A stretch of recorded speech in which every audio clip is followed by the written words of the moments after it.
Assalamualaikum warahmatullahi wabarakatuh. Saya Vina Fazi Aryani, NPM 110218132. Saya akan mempresentasikan tentang kesehatan bank pada mata kuliah Hukum Perbankan Syariah. Yang pertama ada pengertian kesehatan bank. Apa sih kesehatan bank itu? Kesehatan bank dapat diartikan sebagai kemampuan suatu bank untuk melakukan kegiatan operasional perbankan secara normal dan mampu memenuhi semua kewajibannya dengan baik dengan cara-cara yang sesuai dengan peraturan perbankan yang berlaku.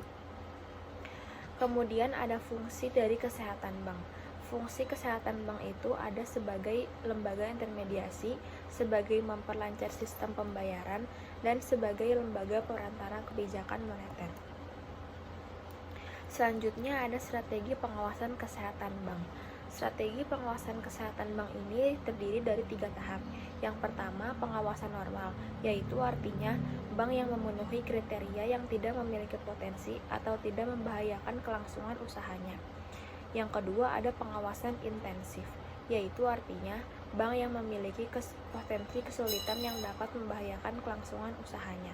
Dan pengawasan yang ketiga yaitu pengawasan khusus, yang artinya bank yang mengalami kesulitan yang dapat membahayakan kelangsungan usahanya.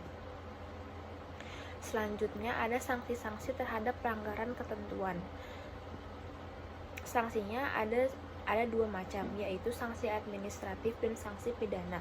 Kalau sanksi administratif itu ada berbagai macam.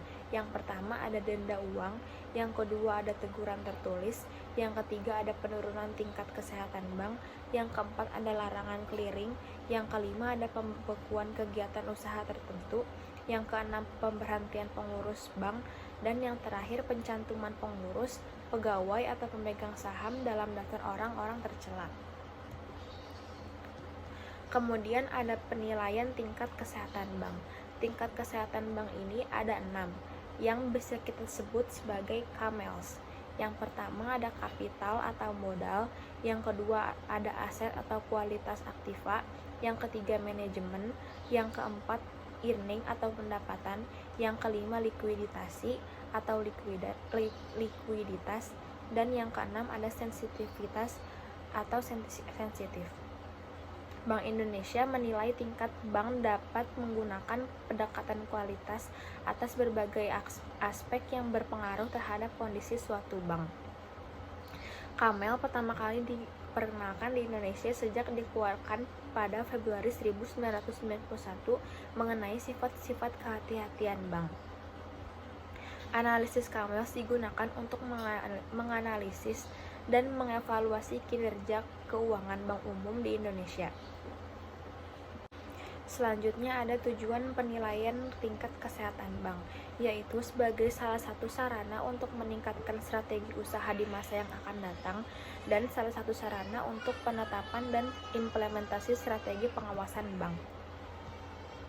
Lalu kemudian ada hal-hal yang mempengaruhi penilaian kesehatan bank, seperti pelanggaran batas umum pemberian kredit, pelanggaran ketentuan posisi devisa neto, pelanggaran ketentuan know your customer, dan pelanggaran transparansi produk bank dan penggunaan data pribadi nasabah. Lalu ada pelanggaran ketentuan penyelesaian pengaduan nasabah. Sekian presentasi yang dapat saya terangkan, kurang lebihnya mohon maaf. Wassalamualaikum warahmatullahi wabarakatuh.